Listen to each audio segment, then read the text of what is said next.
Namo tassa bhagavato arahato sambuddhassa. Namo tassa bhagavato arahato sambuddhassa. Namo tassa bhagavato arahato sambuddhassa. Buddhang dhammang sanghang namasami.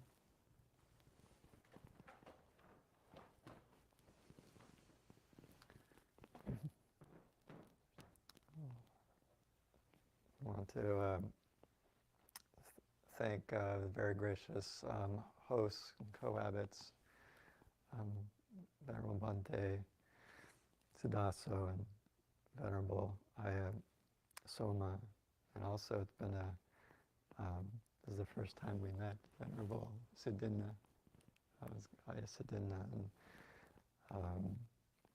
And also it's been really great having Samanar Metiko here and taking good care of me, and it's also been really nice to get to know Linda, and of course there's a lot of new faces here. Is Anthony here? Or? He was here. This is the nature of anicca. The beings come and go, and this is actually quite normal for monasteries in my experience. Aya Soma was mentioning that this has been the most exciting meditation we've had, because it was called this kind of commotion going on while we were trying to pay attention to our breathing. And I don't know about you, but my mind was like, I was breathing and all these sounds. I was like boing, and I was like, okay, we're making it back. They're boing. What's that? And this is actually very normal for monasteries. We have this idea that monasteries are very peaceful, tranquil places, and they are. Especially, actually, it was one of the things that I noticed when I came here. I heard, this is the first time I've been here, and I heard it was a city monastery, and so I didn't know what to expect. But when I got here, I was really, really pleasantly surprised that I was walking up the street. There's a ridgeway, and then I was just walking up, and I took a little breather. I paid respects to the Buddha Rupa out there. This is something for those that don't know. For monks, we customarily pay respects to usually some like a Buddha statue. There's like a Buddha Rupa over here, but this was the most prominent one. I was right outside. It was the first one that I saw. And so we bow 3 times as if it were the real Buddha in front of us. And it's something we do when we enter the monastery, and something we do when we leave the monastery. And I was really touched by actually how peaceful everything felt. And again, this is not a forest monastery, but it was like, wow, it's peaceful. And then I've spent about a week here, and meditated quite a bit, both formally in group sessions, kind of similar to this, but also back in my room that I was staying in, and just been, again, pleasantly surprised. Wow, it's peaceful being here. And I can see seeing my mind. It's like, oh yeah, it's calmer. It's nice. I was mentioning before, this this tranquility that you often see at monasteries, and very much is like this. There's also can be quite a bit of chaos, and if you come back tomorrow, I would never much mention that there's going to be a katina ceremony tomorrow. You'll get to experience lots of things happening, and this back and forth of both tranquility and peace, and then sometimes just kind of chaos and things happening that are unexpected. They're all things that are actually quite useful to the development of understanding the Dhamma, in particular this quality of what is called anicca, or uncertainty. And usually we have a fixed idea of like who we are, where we're going next, and what we're doing, and who I am and who you are and these sort of things. And one of the important characteristics of our experience that the Buddha kept encouraging us and having us return over and over again is this quality of anicca, this sort of instability, this uncertainty, and this unsureness. It's often called impermanence. That's a good word. It's all these different kind of qualities, and it's really, I find it incredibly helpful to have. Sometimes our experience gets shaken up because, a lot of times our mind can get kind of fixated on a certain way that things are, and it's like, oh, wait a minute, no, yeah, this anicca quality, it's always here, right? But we just keep forgetting over and over and over. And so, whether it's the chaos or peace of monasteries, or the chaos and peace of more pedestrian life. If we're willing to use the teachings of the Buddha, we can find a deeper peace, in particular within our own hearts and minds. And because, the peace that we can find, let's say, find in a monastery, it's good, it's great, but it's not something that we can be absolutely dependent on. And, fortunately, there are places like this that give relative stability to a community. Before this, I think this was a Catholic monastery. So it was, I think part of the peaceful feeling was already because it had a tradition of religious seekers that were also interested in peace and goodwill. And so that's probably what a lot of what we're feeling here. It sort of got a lot of good vibes soaking into the stones and the wood. So I find it's really helpful to use the different variations of life and to help us find a deeper peace, the deeper peace that the Buddha was pointing to. And of course, it's the deepest happiness that the Buddha is pointing to. You may have heard, or it's often, in English we call it enlightenment, or the Pali is nibbana, sort of the goal. And there's a lot of different translations of nibbana, but I've heard, and I'm not the Pali expert, but I've heard it was often referred to it's like something that's like cooling off, like the one analogy I've heard is like a hot pot of stew or soup. You put it on the windowsill and you let it cool, and it's nibbana-ing, it's like cooling off, and eventually it settles and stills. And I like that sort of idea of the direction that we're going in, or the direction that the Buddha was encouraging us to go in. There's a Venerable Siddhasa and I, we both originally trained at a monastery in Northern California. And I can recall, many times where kind of seeing this contrast between both so to give you a description of this monastery, it's in Northern California. There's like a lot of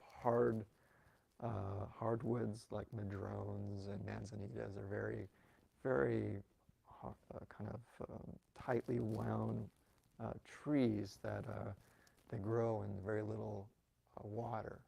So it does get rain throughout the year, but much of the year it's very dry. And a lot of these trees, they grow little bits over time. So it's this forest full of these trees, and some others as like oaks and pines and some others. But so it's just a lot of these kind of gnarled trees, just kind of interleaving this forest. And it's a very big forest, many acres. And the monks, we have huts, or like, traditionally they're huts, but modern California standards, they're earthquake safe, buildings, and and proper foundations and everything. And that's where we live. We live in individual, like kind of like small cabins. And then there's like larger areas for us to congregate, to meditate, and to organize meetings, and to meet lay people as they come and visit. But the bulk of the monasteries is kind of forest,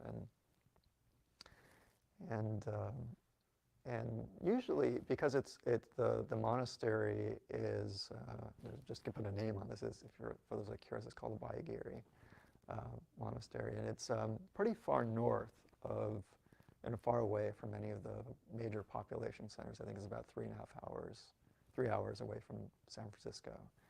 And so it's pretty far away from all the hustle and bustle. So the monastery up there doesn't get too many visiting monks.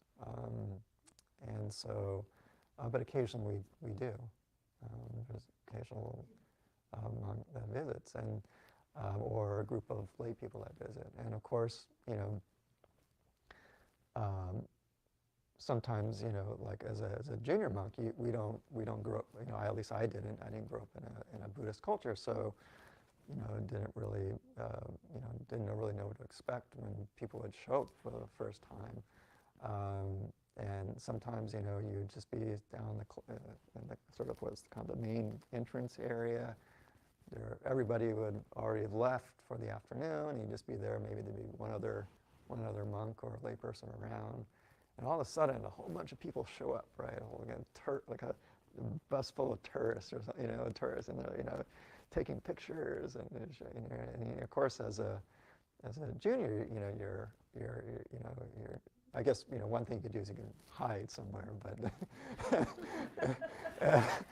when you see this, but I didn't feel that was right, so I felt, well, okay, I should go and talk to these people, and so you don't I don't know what I'm supposed to do, and they've never been here, and then you just okay, you just try to figure it out, and okay, you use the bathrooms over here, and you come to our Dhamma hall and see our Buddha Rupa, and they're like, oh wow, this is great, and pictures, and you show them around, and there's like this kind of a bit of chaos. You don't know what's going to happen, right? Because they're new, they don't know quite as a monastery. I'm new to the monastic form. I wasn't really sure what I'm supposed to be doing. Wasn't sure what the proper etiquette was, and so, but you try things out, and you feel your way through the experience, and it's quite helpful when these things happen, when these unexpected things happen. So, and then of course it's very delightful when you have a special guest that comes to visit, and you get to interact. But it's also, again, that sense of not knowing, and being almost a little bit edge of our seats, right? And I think it's really important to try to remember how that feels, or how our minds respond to that situation, because it's very common, and also in monastic life, that we live a very structured life, generally speaking. I guess since I've been here, most days we get together in the morning around 5:30, do meditation and chanting, and then there's a bit of a break, then there's a breakfast, then we work, and then there's a main meal, and then there's an afternoon period we can do some other things, and there's tea time, and then there's chanting and meditation again, and then you repeat the whole thing. So most monasteries are very similar to that. There's a structure, and when you first come there, you're really excited, you're really interested, you're like, all right, you're gonna do it, and then a week goes by, 2 weeks goes by, a month goes by, 2 months, 2 years? And you're like, well, and after a certain point, you just, you're like, oh, wow, okay. You're just like, you've been through this before. And, similarly, for those that aren't monks or nuns, I'm sure you have work, and when you first started work, it was very probably new and interesting, exciting, or school, or maybe a new relationship. And then after a while, it's just sort of, oh, yeah, another day, the same people, you know what they're going to say, and how they're going to respond. And it's totally normal. It's totally normal. But that the kind of that memory, like, oh yeah, the Buddha wanted us to remember, and of course, the characteristic of anicca, and how, oh, wait a minute, this person I see every day, I'm probably taking that person for granted, maybe that, the bus driver that I know, or the person I live with, significant other, or your children, or your parents, or, and it's like, oh yeah, that person, But Nietzsche's pointing to this, the reality. The reality is you don't know how much longer you're going to have with that person. And it feels like they're going to be around, forever, right? It feels that way. But the truth of what the Buddha's pointing to is it's not. Things arise, in particular, constructed things arise. They persist for some amount of time, they change, and they fall away. And this is the nature that the Buddha was pointing to and having us, encouraging us to see for ourselves. That, is this actually true? Is it actually true that, things arise, persist in that time, change, and fall away, right? It seems so obvious, right? Like when the kind of thing you hear as a kid, it's like, yeah, you can imagine kids saying, yeah, duh, I thought this Buddha person was supposed to be wise, right? But, but no, what it's really asking us is really asking us to see, is this really what's going on? And more importantly, is this truth, or this aspect of experience, how does this actually shape our relationship to, often it's, our loved ones that we often take for granted the most, and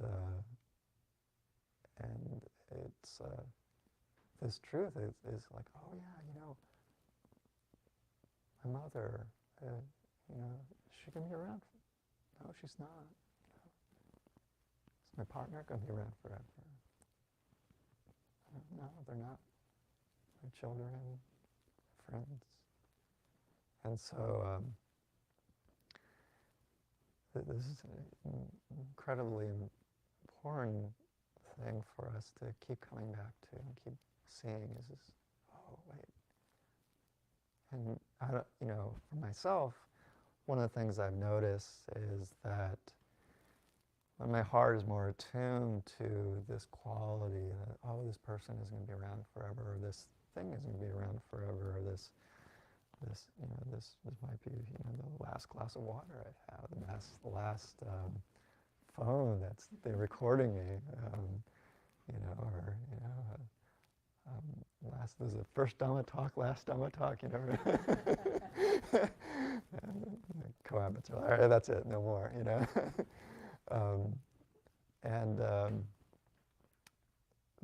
it's like, oh, okay, so it helps the mind just kind of recognize the specialness, and it can change that relationship so that it's not just yet another thing that we're, oh yeah, okay, we're doing this thing again, same old, same old.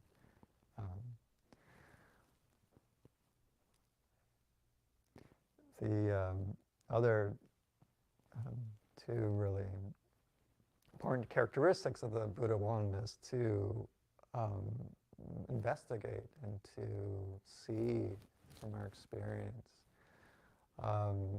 this quality, the Pali, the kind of old language of Buddhism is called dukkha, and often gets translated as suffering. Right? You often hear people, oh yeah, Buddhism is just a language, just a religion of suffering, and it's like, all they talk about suffering. But there's a lot of different translations, or maybe my translation isn't the best way. A lot of different kind of textures or meanings to the word dukkha, and one of them is suffering. But I think a lot of other words that can kind of encapsulate are things like unsatisfactoriness. It's like things not being quite right, or things that are like little like something that's off, or some people that call like stressful or painful. And this is something that the Buddha was encouraging us to recognize, and being willing to see this quality of experience of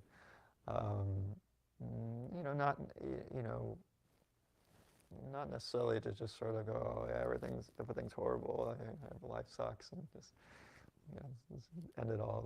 Not so much like that, but more of like, it's like, oh, like, usually when we're going through life, we're things that we want, we're working towards, or things we're trying to avoid or trying to minimize, and we experience some things that we do like and some things we don't like.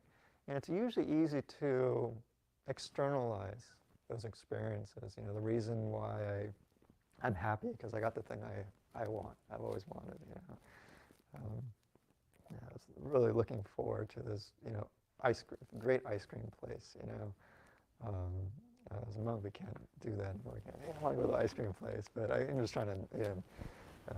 I wasn't even much of an ice cream person, as a lay person, but I'm just trying to come up with something. But like, oh right, as a kid actually, and I take it back. As a kid, I really like ice cream. So I liked what was it? What do they call it? Chocolate chip ice cream. Yeah. So I was thinking as a kid, I was like, oh, go to the drugstore and get chocolate chip ice cream, right? It's like, get chocolate chip ice cream, and now I'm happy, right? Or maybe it's like, oh, like, oh, I have to go to school today. I hate school, oh, I'm at school, and the reason why everything's horrible is because I'm at school, right? If I just wasn't at school, I'd be happy, right? And there is a a kind of a surface level truth to this, right? It's important to recognize that, right? But the Buddha was asking us to look a little bit deeper than that, and he was asking us to see, in the case of maybe getting something we do want, it's like, oh, it's like even when we get things that we want, that we work towards, we get, there is pleasure, there's pleasantness, there's satisfaction, but it doesn't last forever, right? And it can be, following that, there could be kind of a resurgence of that desire, that thirst. Oh, I gotta have another one, another ice cream. Or maybe if we have too much ice cream, we're like, oh, I never want to have any more ice cream again. Our mouth is like, numb, and it's all pain. But just even at the most pleasant experience, it can't last forever. And that recognition that, oh, like even this thing that I really like, I really want, it's it's like, wow, even when I get what I want, it's not gonna. There's this quality. Doesn't quite feel right. It's not quite fully satisfying. And of course, similarly, when we're associated with things that we dislike, right? Then we can really feel the burn there. You can really feel the aches, right? And, around, might have an ailment or an injury, and get older and get sick, and it's just, oh yeah, the pain just the aches. It's like, oh yeah, this is unpleasant, right? And then that, it's like, wow, like, just that kind of visceral experience of, it's like, oh yeah, this is, ooh, this is, and again, it's often our minds just go, oh, if I can just get rid of it. But the quality of dukkha, the Buddha was actually encouraging us to just see, it's like, oh, wait a minute, like, what is this? Oh yeah, this is unpleasant. This is not satisfying, right? There's this not something something quite right. He's really encouraging us to see this, and I gave these kind of two maybe kind of kind of extreme, not extreme, but more kind of polar examples of really getting what one's want, and even that is not quite satisfying, or things that we don't like, and it's, oh yeah, this is, you can really feel that unsatisfactoriness. He's really encouraging us to feel that texture through life, and when we get a sense for these things, and maybe the more, and these other aspects, we can kind of get a sense for that and other things. You get the, it's like, oh, like, yeah, like, just to see this quality of dukkha. Is it, what is it? Is it really unsatisfactory? Like, it's like, oh, like, this carpet over here. It's like, oh, it's very warm, and it keeps us off the floor. It's comfortable, but yeah, it's got some spots, and it's a little mangy. It's like, oh, it's like, oh, it's kind of encouraging us to reflect on our experiences, and everything from just like I said, kind of very basic experiences, the kind of physical reality, but encouraging us to do with every experience as well, internal ones too. The Buddha, of course, he had another characteristic of experience that he really encouraged us to try to see or to recognize in our life. And you may have heard of it. It's called anatta. Often it's called, translates as not self, non-self, not mine. And it's this quality of experience that our minds are often really good at tricking ourselves into thinking that this is mine. It's like, this is my water over here, This is my cushion, It's like, my sitting, that kind of sitting is my over here, and that's yours. But of course, the truth is, if this were really my body in any sort of meaningful sense, couldn't we say, hey, can I get maybe a bit stronger, a bit more endurance, for like I don't want to I don't want to pass away at 100 or so years. I want 200 years. Why not? If this is really my body and I have real control over it, shouldn't I be able to do that? And of course, the truth is we actually don't have that kind of direct control. We have some amount of influence, right? We can eat healthy, exercise, treat it well, but we don't have ultimate control. And so the Buddha was asking us to, in all the different aspects of our life, to really see, like, do we really have a real, this is something we really can call ours, mine. And so it's good to try to see this, it's not to like get too philosophical to say, oh, like this is not,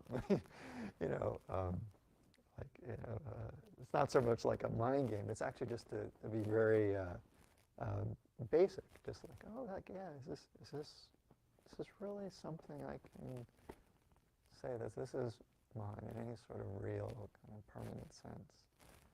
and to do this with all the aspects of our life, both physical as well as internal things as well. We often have a story, right? This is where I was when I was, so I was when I was young, this is how I was when I was a teenager, and this is who I am now, and we can get very, have this kind of really solidified sense of this is who I am, this is my story, and I remember going home as a monk, and I'd be talking with my mother, and asking her. We were just talking about things, and we were with some other people, and it was like relating a memory of a story of childhood. I was like, oh yeah, I thought when I was young I was doing this. My mom said, no, that's not what you were doing. You weren't like that at all, And I was like, what are you talking about? That's me. That's I was like. She's like, oh, you're totally different, And so we can have an idea, we have this idea, this memory that comes up. That memory is mine. And that's really me, right? And of course, you find out, oh yeah, memory is not as fallible, or maybe somebody else's memory is not. Who knows, I guess now we have all these recordings. We can young kids will play back their entire lives and really find out who they were when they were young, right? But yeah. So, but this quality of anatta, this quality of not self, Buddha was really encouraging us to see, like, is there any part of our experience with physical and mental that we can really say is mine in any meaningful sense? And so these three qualities I mentioned, anicca, dukkha, anatta, you often hear this. You go to Buddhist monasteries, you hear monks or nuns talk, and you often hear these talk about Buddha. Oh, anicca, dukkha, anatta, anicca, dukkha, anatta. Oh, okay, now I think I have an idea what they're talking about. So, even though it will be a time for us to part ways pretty soon, I actually just wanted to use this time, because I think tomorrow everything's going to be really chaotic and hectic. I just want to formally share my appreciation to Venerable Siddhasa and Soma and Netiko and Linda and Anthony and everybody else who's been so kind and generous. And it's been also very wonderful to meet Ayasudinna, and I hope, even though we're here for a short time, I get to... Thank you for the talk. Yeah. And here I get the chance to talk with you a little bit.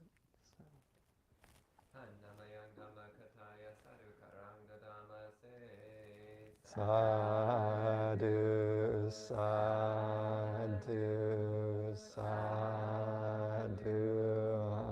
anumodhami.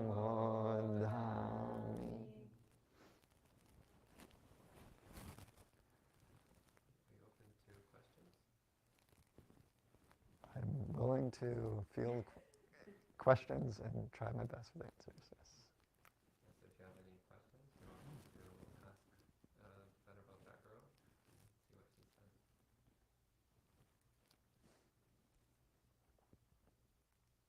Was it hard to give up ice cream?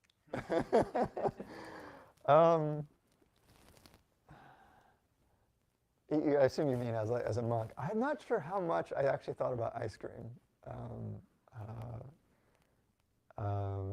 So I don't think it came up very often, no. So I can't say whether it was hard to give up or not, just because it just didn't arise very much when I was in that, period of the layperson thinking about becoming a monastic. If you don't mind, things that you did care for. Probably the thing that was, one of the things that was most compelling, interesting enough, was where I was working. I was working for a very small company, basically in the mental health field, and it was doing something very new and different and actually genuinely helpful to people. And so I was, that was probably one of the things I really felt a lot of, I'm going to say, like, some heartstrings were definitely pulled. Yeah.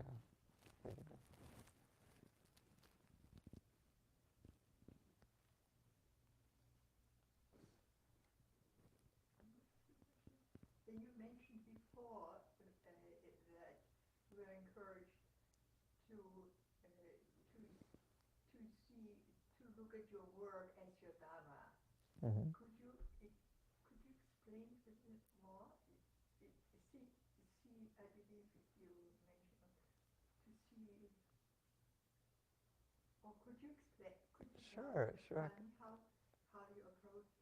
Well, I have an idea about it, but. Yeah. Like, oh, are you saying the question is how to explain a little bit more about how to see working as Dhamma? Dhamma, yes. Yes. Yeah. So yeah, actually, this is something that my honest feeling is if you ever can spend a little time at a monastery, you'll really get a firsthand. You'll learn it very quickly because part of it is just you're doing things, and you're reminding yourself of something important. So a simple example might be, like, let's say you need to clean something, right? That's a common thing most of us do. We have to clean something, right? And the conventional way is, I just got to clean it, get it done, and so I can get to the thing I really want to do, right? You just want to get done as quickly as possible. So bringing Dhamma in is bringing like a wholesome quality into the experience. So instead of working just to get it done, instead you try to remember. It's like, like there's somebody that's going to come here into this room. Instead of working to get it done, maybe I can do this so that this person is happy. They come into a room. So you're actually just remembering to bring in something that's wholesome. Or that's one example. So you remember to bring a wholesome quality, like you're doing it for generosity as opposed to just getting it done. Or for example, another way is using it as like a meditation. And like if you have something that's simple, like could be, let's say, like sweeping, or if you're just like maybe cleaning something like a large room where you're just wiping things down, something that's simple, not too kind of complicated. Then what you're doing is you're just paying attention to how the body feels as it goes back and forth, and just trying to keep your attention, let's say, on the arms, or on let's say if you're sweeping, keep your attention on the kind of the body as it's going back and forth. And as your mind, it'll usually, it's normal for the minds to wander, thinking about something else. You go, oh yeah, my mind's wandering. Okay, let me see if I can bring it back to just the sweeping. Does that help, or does that answer the question? Okay. I've had work that I so enjoyed because I saw it as a service whenever I had the fields I worked in. My joy came from putting the extra work in either for the profit of my employer or for the people who work there, focusing on the benefit of others. Yeah. I know it makes that feeling Yeah. can make you happy. Yeah. Good it is, but I've never thought of using it as a form of meditation. Yeah. First, I don't like cleaning. Oh, okay. So yeah, don't come to monasteries. No, I'm just kidding.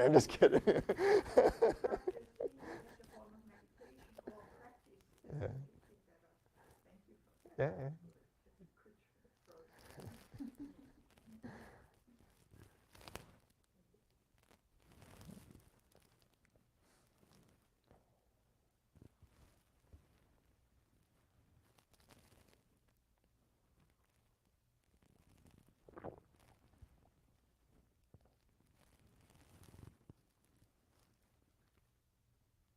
Linda, sorry. I'm curious if you found any particular practices or contemplations regarding not self most helpful for you yourself.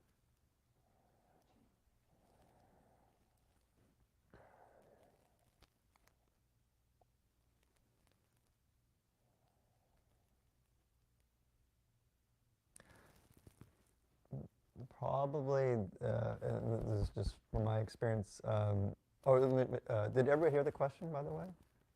The question is, what practices have I found helpful to develop the perception or the sense of a not self or not the.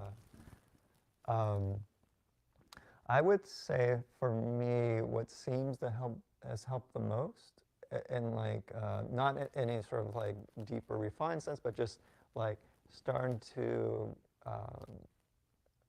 get that sort of feel, especially for something that's really kind of knotted and tight, is seeing the experience in others.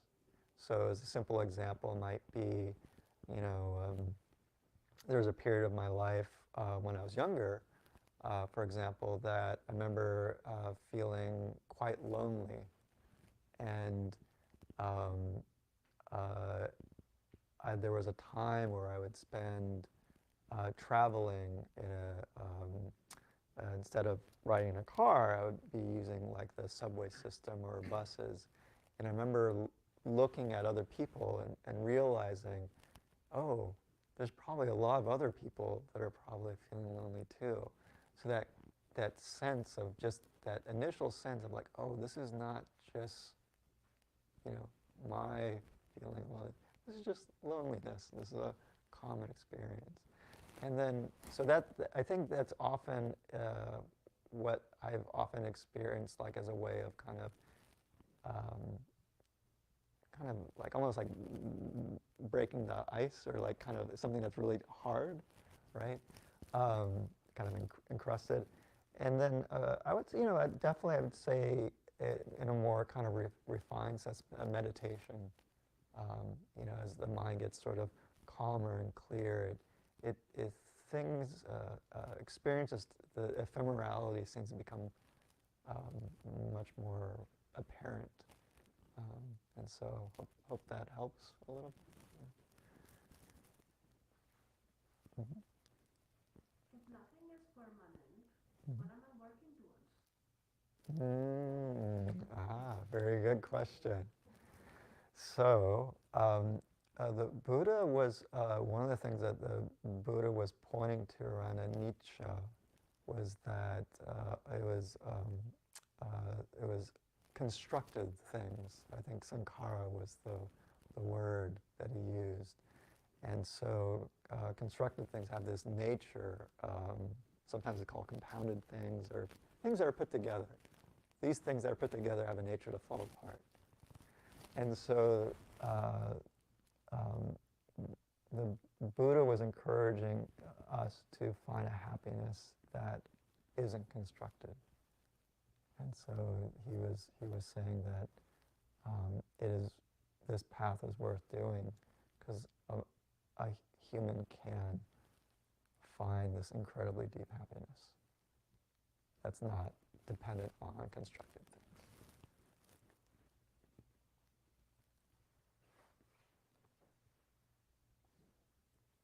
So the one thing that you cannot say is impermanent is nirvana.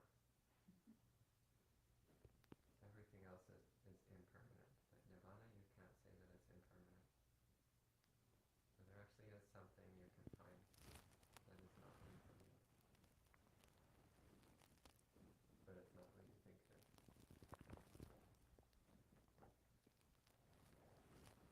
What brings that constant state of happiness? Take away the causes of unhappiness.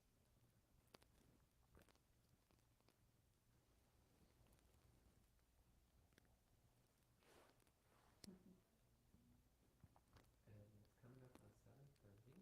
So Mm-hmm. we should go ahead and move towards wrapping up. Okay. Do you have any other No. Dhamma No. questions you want to make? Unless there's a burning question or.